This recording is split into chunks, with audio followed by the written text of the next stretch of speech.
So my overall impression of the materials in this module was cool and weird. In high school, we didn't have anything close to a flipped classroom.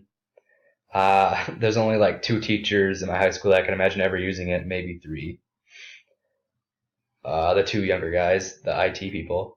But I think it sounds really useful because instead of using like most of the class time just lecturing at your students, you could be using it to work with them, which is usually you have the most questions while you're doing the homework, not while they're lecturing you or assigning the homework. So I think it would be really helpful, and I think it's a good idea. Find most insightful specific articles. The specific article I found the most insightful was the "Before You Flip, Consider This," the PDF. And I didn't realize when I was first reading about it how much support it would take, because it mentions that you need support from like administration, from other teachers, the IT, and my fire alarm's going off.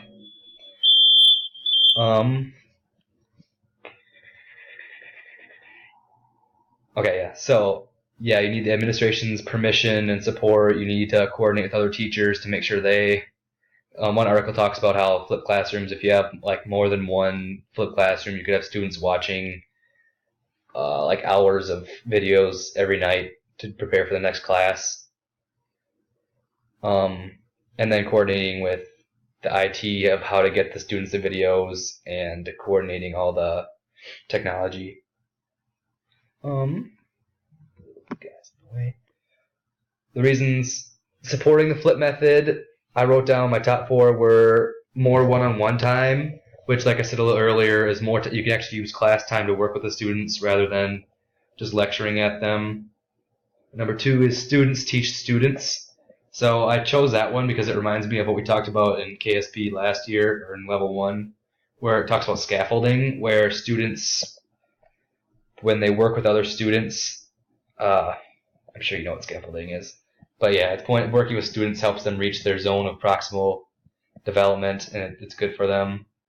My number 3 involves parents. This one I found interesting because I know a lot of parents in my high school were really interested in what students were learning about, and I thought this is a nice way to actually they could watch the lecture. So like students, oh, what'd you do in school? What'd you listen to or talk about at school today? You could just show them. And then the other one was sometimes you have things like students go on vacation. Like my friend went to Mexico with his family like every year, so he'd always miss homework. And this way he could just do online. He could just take his quizzes and watch the lectures online. My reasons against were, like I mentioned earlier, with the multiple flip classrooms, is there's more homework. So you could be watching hours of videos every night, and that's a lot of homework when you mix in homework from other classes. Reason number 2 was I put down digital privilege, and that's just like I guess I can't capture it,